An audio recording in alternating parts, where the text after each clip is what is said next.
Welcome back to another AI for Sales podcast. I am your host, Chad Burmeister. Today, I am joined by Michael Katz. Michael's the founder and CEO of FlowSend.ai, FlowSend.ai, and have had an amazing experience with this company in just the past month or so since they reached out to me and said, I like what you're doing, and offered to give me early access to their latest and greatest in the software. And what it's allowed me to do as an influencer is upload audio files and then convert them into blogs, LinkedIn, social media posts, and it just automates the process and makes it so much better, faster, less expensive than trying to spend time and man hours doing it myself. So, Michael, I'm excited to have you here. Thanks for being on the show. Very much appreciate and appreciate the endorsement. Well, I gotta say, when you find a great technology and people ask me all the time, what AI do you recommend? And I've got a way cool folder, a cool folder, and then a not so cool folder. And a lot of them make it in the not so cool folder, but FlowSend.ai made it in the way cool folder. So I'm very excited to talk to you through where you're at, where you're headed, and around everything AI today. So before we kind of get into, I want to spend a little bit of time on the platform today. Often we don't go into the platform conversation, but yours is so intriguing. We need to get there.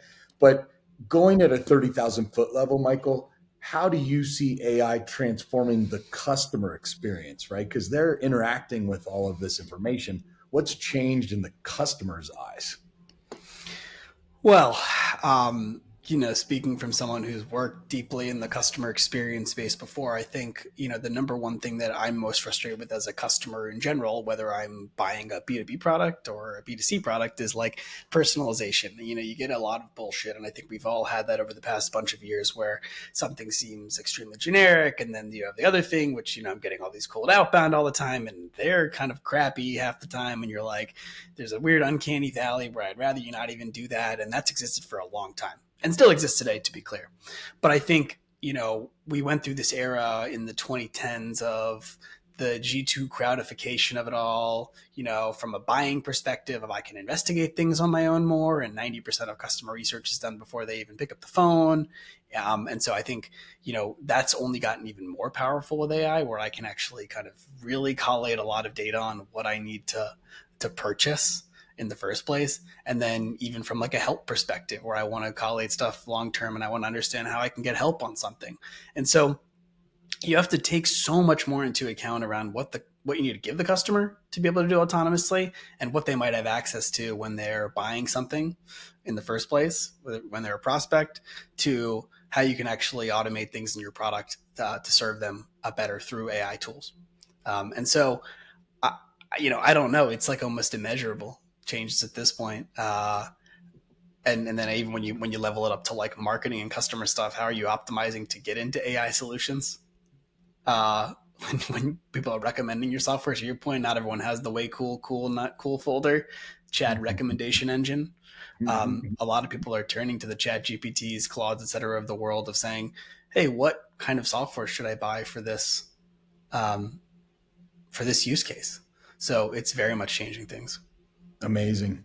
And we're seeing it with outreach, to your point. There's a lot of vendors out there who kind of say, hey, let me do some account-based intelligence.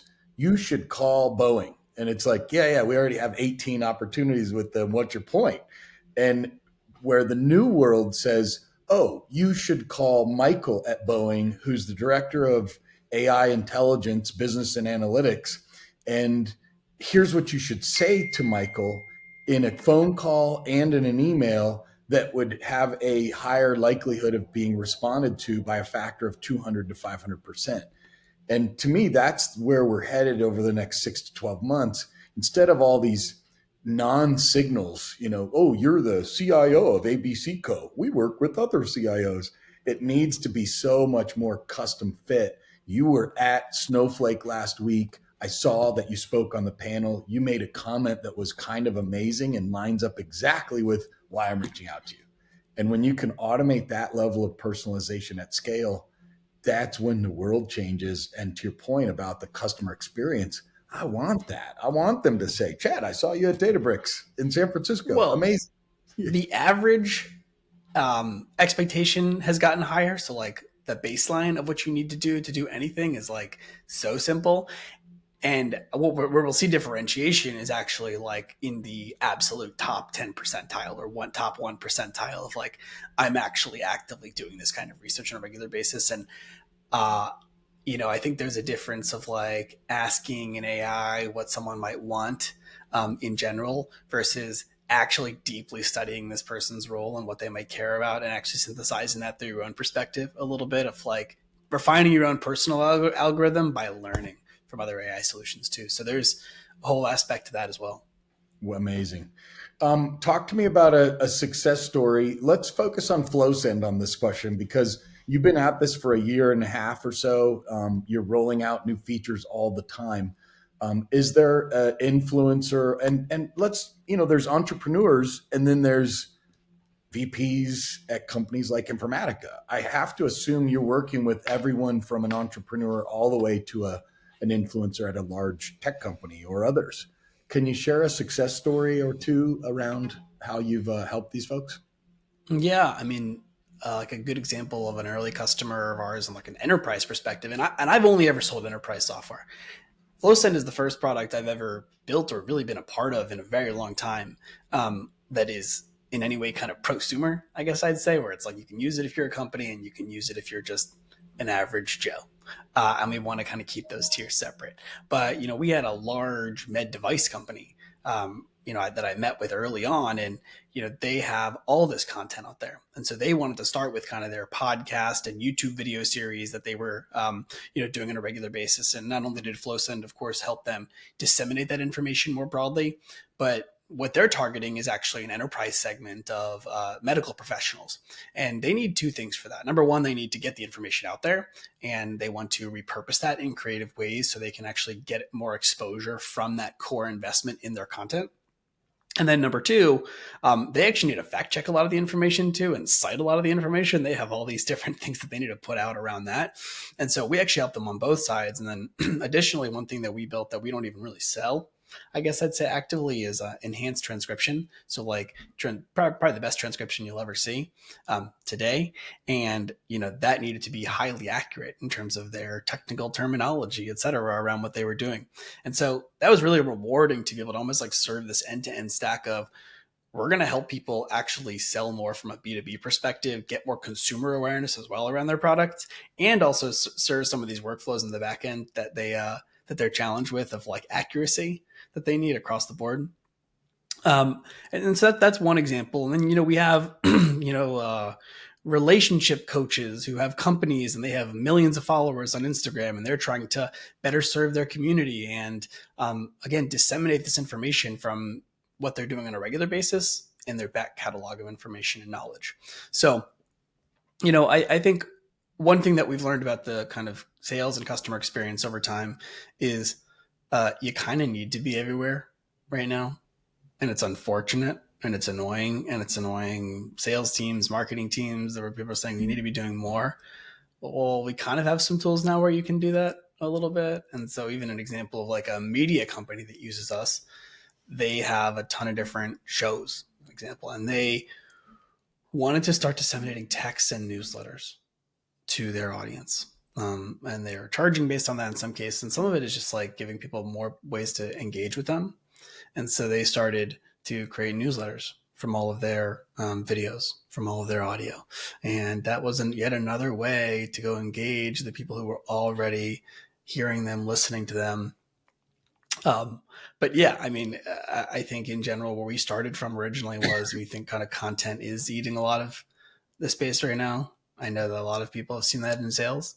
We have an agency that uses us that they told me a story recently where they had a company come to them after 2 years of posting on LinkedIn and they have 3 podcasts and someone said, "Hey, we're finally ready to buy. We've been seeing your posts and podcasts and videos for 2.5 years now."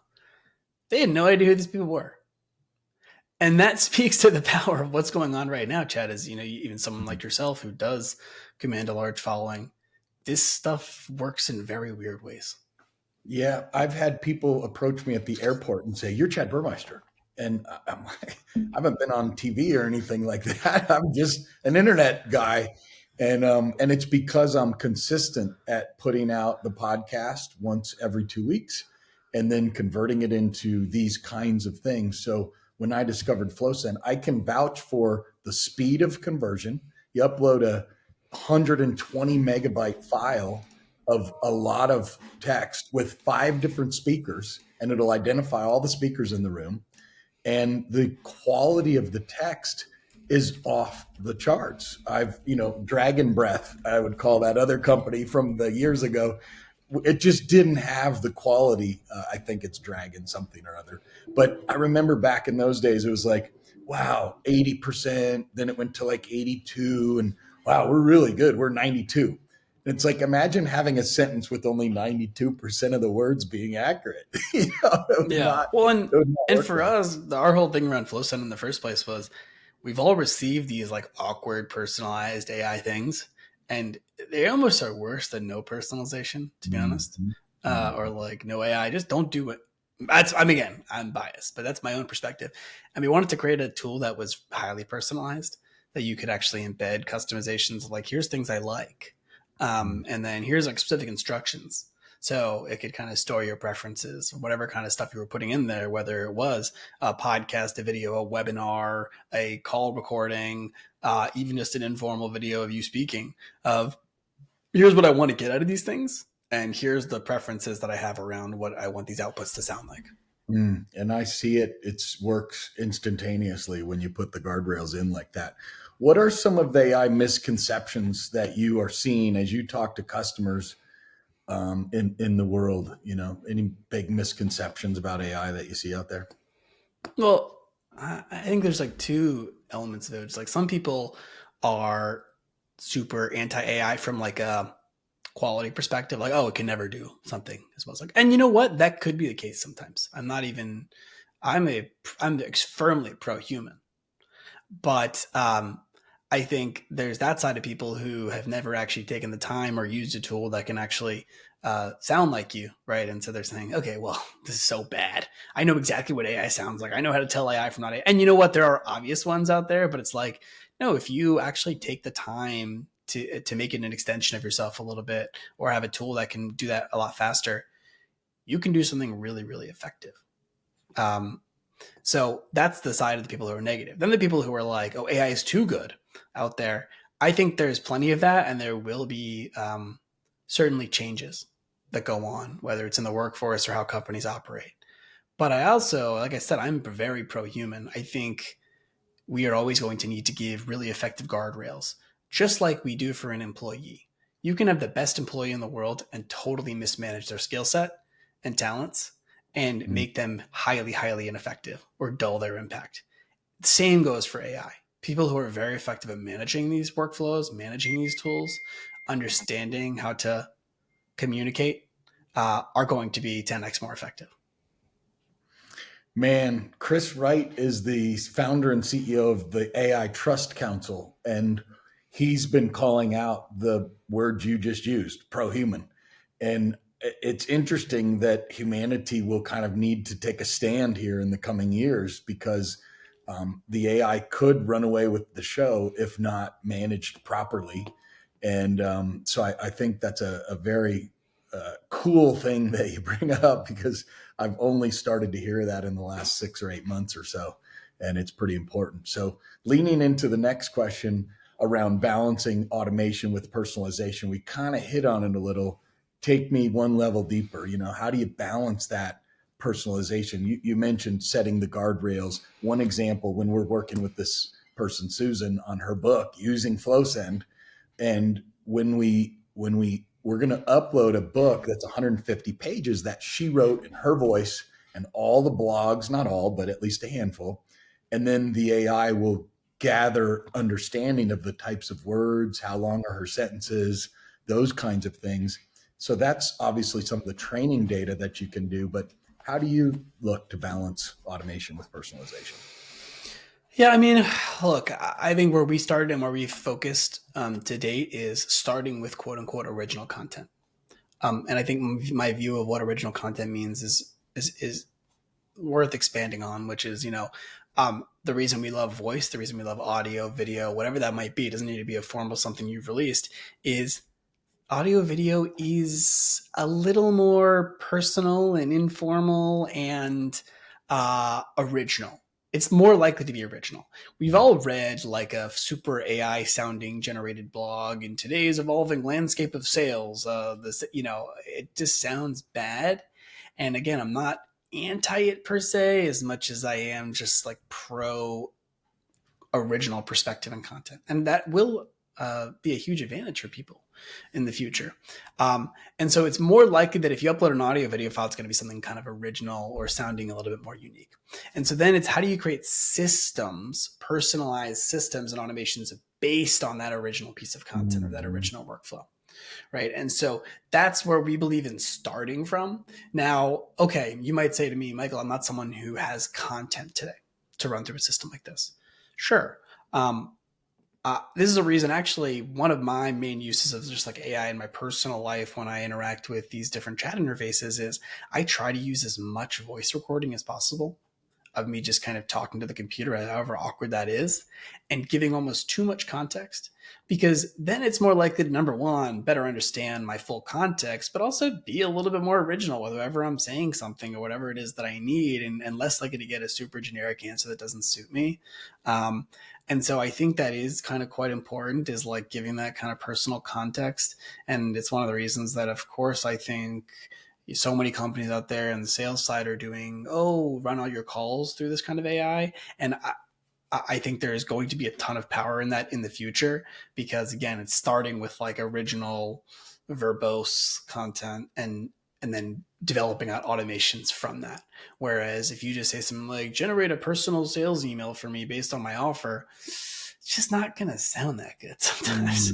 Yeah. I went to a marketing conference a year and a half ago in Vegas, and they'd been doing it for 3 or 4 years. And it was right when AI was starting to hit the scene. It was probably 6, 8 months in, Gen AI, OpenAI launched. And there was a CMO on the stage who's someone you would have heard of. I don't remember his name right now, but one of the top like 3 marketing voices. And he had recorded a podcast that he didn't write. It was his video, his audio. The speaker was another speaker that was not original content. It was fully AI generated video and audio. They published it. They claimed to have driven $1 million in revenue in like 91 days off this one podcast. And I believed it. I don't think they would exaggerate it. My only concern is the deeper you go down that rabbit hole, people will start to recognize that, oh, wow, I've been duped. And you almost feel like you've been lied to when those two talking heads aren't really the talking heads. Even my daughter brought it up and said, hey, they used to be able to put out a meme and it was a picture of some volcano erupting from 1997 and as if it was yesterday. Well, now they can do video in that area. So I think as all these deep fake videos come out, to your point, we have to go back to humanity, and people want to talk to people. Yeah, and it's not for you and me, maybe, I don't know, maybe it is, to be like concerned about the specific kinds of things people are going to do, because I don't know, maybe this just sounds quaint, but like, yeah, in both moments of weakness, we're really pessimistic, but in our moments of strength, we need to be optimists. To your point, if you're like thinking too pessimistically, you're going to be like, I shouldn't have kids and I should, Yeah. the world's going, it's like, okay, maybe, but humans have always survived somehow. We've always done a really good job. And so, yeah, okay, there are going to be people who put phony stuff out there. Absolutely. There's some amazing people out there who are trying to defend against that.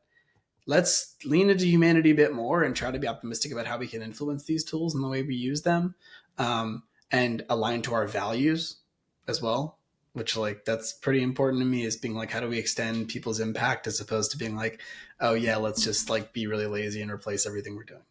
There's a difference. Yes.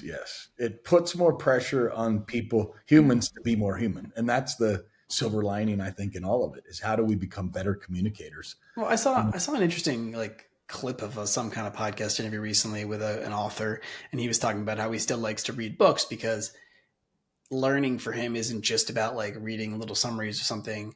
It's also about like giving his mind time to wrestle with things. So Mm. it's like, yeah, you're reading the book, you're reading the content, but you're also giving your mind time to wrestle with things. And that's true of anything. Like you see the best sellers in the world who have just done it for so long. They've built up that kind of like personal algorithm of how to deal with situations very nimbly. And I don't care what AI software you use that's overlaid onto your Zoom interface that's telling you what to say. It's never going to kind of have that same like pattern recognition algorithm humanity that exists among those people who've done that or have really done the research. That's amazing. You just came up with a new phrase. I think you should file the trademark personal algorithm. I will promise you that'll be worth money at some point in time. It's not already trademarked. It's true So, though. as an AI producer, and clearly I can see just from our conversation that you serve enterprises because everything that you're talking about is enterprise class methodology. So, to those solopreneurs that are out there that are listening to this podcast, if you don't check out flowsend.ai, you can access enterprise level software that is now accessible to a solopreneur. So these are some of the hacks I've learned in my life, right? Some companies might spend $20,000 a month to bring Michael Katz in and his team to go do this kind of work. And now you can access it for sub $100 a month in some of their plans. So it's just absolutely amazing. So, as a founder of an AI company yourself, are there any technologies you're seeing out there that are like, wow, this is in the wow folder that we talked about earlier? I mean, too many. It's like, yeah, I simultaneously I need to like shut out the noise and try to lean into it. I mean, I do a ton on a daily. I'd say like one thing I'd experiment with if I'm anyone on this call is figuring out like what are the things in your personal life that you need to do that you might actually want to develop and try to like quote unquote vibe code pieces of software for yourself. Yeah, like I mentioned, I there's a few tools out there that are like this super whisper flow. Those are all like really really strong kind of real time transcription interfaces for your desktop that Hmm. and your mobile phone that help you just record things really effectively and put them into these AI chatbots. Because I'd say like that's my number one piece of advice to folks is like just record more about what you're doing or record more into these solutions on a daily basis. Um, those are things I'm genuinely so excited about. And yeah, that's my like number one recommendation on a daily basis to people. Capture the things you're talking about. It's interesting that if I were to share one, this same author that I'm helping, Susan Stageman, NLP expert for 30 years. She's a master practitioner. And the number one thing people don't know about themselves is what they want. It's like saying, I want to go somewhere in the United States. Where do you want to go? Like, when do you want to leave? And so, if you can't define what you want, then you can't define how to get there. And so, we built this app that's been hundreds of hours of build out is now accessible where you go in and you just ask the question. And by the way, it's at GoalX, GOALX.ai. And that just points you to the custom GPT. And it asks you, what do you want? Be specific. And then it keeps rephrasing it over and over until you finally get a positively phrased outcome statement. And you're like, oh, and then if it gets frustrated with you, the AI says, how about I try? And it gives you a restatement of everything that you just put into it. And you go, oh, yeah, that's exactly what I want. Then it says, okay, what will having that do for you? And then you be very specific. Oh, it'll give me peace of mind. Tell me a little bit more about what you mean, peace of mind. And so at the end, it gives you a 2 paragraph output that says, here's exactly what Michael Katz wants. And you go, yeah, that is that I want. So it's just a mirror reflection on your soul. And that's just one small little thing that my son and I built in 45 minutes with hundreds of man years of time to build out, now accessible on your mobile iPhone. So it's Yeah, pretty. one thing I'd recommend sometimes if you're thinking through something and trying to get some kind of AI solution to do something for you, I've done this before where I'm like, keep asking me questions until I use this one stop word and I say, banana or whatever it is. And then you kind of are chatting with it and it's keeping asking you questions because you haven't said the stop word yet. And it's like you start to realize, oh yeah, I guess I didn't give a lot of like clear information or I should have given more context. And then you're like, okay, I'm ready. I've like answered enough questions now. It's Man, easier if you're talking to the computer too. But you're like, yeah, okay, that is really important. And anybody who's managed anyone before knows that poor directions or poor goals, to your point around objectives, what you actually want is is a recipe for disaster, or mediocrity is a better way to put it. Or mediocrity. Yeah. Well, and I'm even thinking this little app could bolt on to a gym in town. What do you want specifically related to? I mean, it doesn't have to say your physique. It's just what do you want related to your gym membership? And then the person would have a much deeper conversation before the person ever came in. So I did this with a rep, and I actually went through it one on one in the conversation because it was like the first or second time I was deploying it. So I personally would ask him, and by the end it gave the two paragraphs, and he's like, "Yeah, I don't know why I thought I wanted to be a field sales rep. I'm a partner manager. I did that for 5 years. I already had what I wanted. I really want that." And he was chasing down a path of something that he thought he wanted, but deep down didn't really want it. So it's pretty neat technology, how this can work. What about ethics? We talked a little bit about it. What is the responsibility of the founder? Because there's so much right now, there's not a lot of guardrails in an app. You can kind of build it to do what you want. There's probably some built into the tools, Perplexity and OpenAI and all of that, but not to a level that I think is yet appropriate. What responsibility lies with you, the founder, to make sure that you're ethically compliant in your code that you put out? Yeah, I mean, for us, like, we try to, whatever extent possible, adhere to certain copyright components. We don't want people putting out information that's not theirs. Um, you know, to your point, like, we always try to validate things for accuracy. We do a lot of that on our side, in the background, to make sure that what people are putting out is at least somewhat accurate, and that also helps them in a lot of cases. We try to keep ourselves relatively scoped from that perspective, right? Like I said, it's we have a lot of requests of being everything for everyone, and I think the hard part about that, as any kind of AI founder, is you are getting into territory where you're starting to you're not the driver anymore, and that's not an Mm-hmm. effective place to be. So we try to see what users are doing, at least at a high level, understand is there anything kind of non-compliant here, and then of course, like I said before, yeah, there's going to be some, I don't know, ethical conundrums. Maybe is not the right way to put it, but it's like, uh, where is AI going? And I think we're always going to steer away from situations that we see as, first and foremost, for what we do, putting up bad content. I mean, we quality is of the utmost top concern. And then of course, if we do something ethically shady, we don't want to get into that either. Yeah, that's good. Like, I you love see all it. these, like, cheating on tests, cheating on interview. I'm not that interested in that kind of that kind of It technology. makes me think of Zoom Info, Henry Schuck. They could put out the contact information for every single person in the world, and yet they don't, because they go to the users and their people that are in their data set, and they proactively say, hey, if you don't want to be identified in this data set, you can opt out. And legally, I don't believe they would have to do that. And so, but ethically, they do. So those are some of the things I think as a founder, when you're deploying AI, you just got to look in the mirror and say, am I doing the right thing? Whether it's legal or not, do the right thing and it'll pay off in the long run. Final question, Michael, because a lot of our listeners are kind of new to AI. Many of them maybe just did one chat GPT conversation and bailed on it. What skills do you believe people need to have as it relates to artificial intelligence?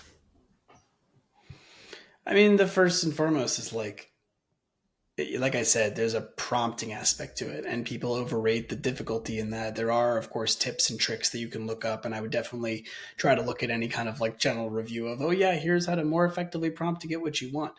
But I'll say something again, and I'm going to sound like a broken record, but I think it's the most important thing to understand is the quality of you as a manager who can give clear instructions, to your point, who can have clear goals, who really understands what they want, is the number one determinant of how effective you're going to be at using AI tools.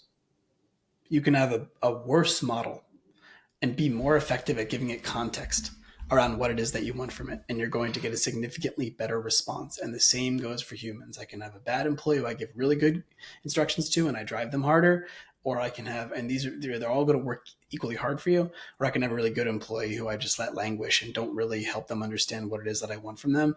And so that is the number one thing, is like, number one, thinking on a regular basis throughout your day, hey, how can I get better answers through this? Understanding that AI is a thought partner for you, not just like a content creator, not just saying, give me this and expecting it a good result. It's a thought partner. Absolutely amazing. Well, as I look through your LinkedIn, with genius, I would say would be a word that would describe my guests today. Deloitte did some work, Qualtrics for 6 years, ended up as innovation ecosystem leader, founder and CEO at another organization, the host of the Windwire podcast currently, and founder and CEO of FlowSend. So I love that you're out there changing the world. I appreciate that you tapped me on the shoulder to dig into this software. And I'm thank you for sharing it with all of our listeners today. Yeah, excited to continue. All right, everyone. Thanks for joining another AI for Sales podcast. Have a blessed day, and we'll catch you on the next one.